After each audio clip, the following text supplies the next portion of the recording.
Easter is a powerful season for Christians. The events of Easter, Jesus' death and resurrection, are at the heart of Christian identity.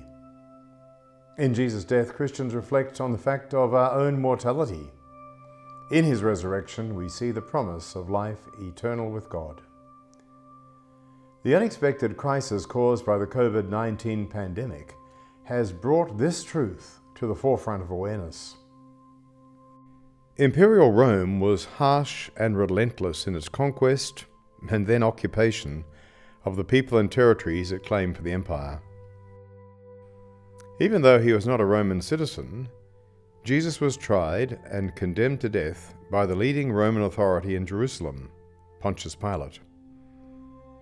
That alone suggests that Jesus, in his short life and even shorter public ministry, had become a person to be reckoned with.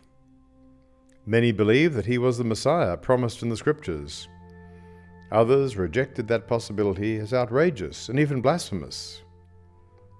Pilate's questioning of Jesus shows an apparently genuine desire to get to the truth of what was being told to him about Jesus. It's always the role of the Christian church to proclaim the truth about Jesus. I hope that this Easter will be the occasion for fresh pondering about this truth. In ordinary times, Christians gather on Good Friday to meditate on Jesus' trial and crucifixion in church services and through following his way of the cross through the streets of Jerusalem and countless other cities.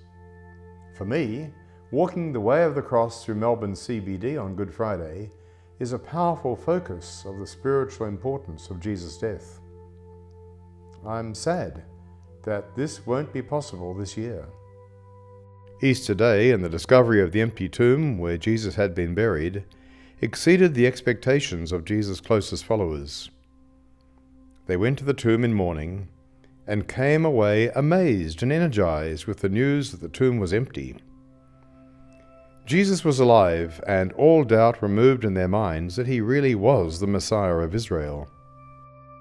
Many of those first Christians encountered Jesus in his resurrected body. He told them that they would be transformed too and would share in his resurrection. They soon found that they could be more alive than they thought possible as they carried the message of this good news throughout the world. No wonder symbols of new life are at the fore in the celebrations of Easter. Even in the worst of situations, and the COVID-19 pandemic is one of those, the Christian celebration of Easter speaks of new life in Christ. Jesus' death and resurrection open the same possibility of new life in Christ for us all today, in our time. Let us hold to our faith at this testing time. Even though Easter will be a solitary time for many because of the lockdown, let's keep its truth alive in our hearts and in our remembrance. My Easter greetings in the name of the risen Christ.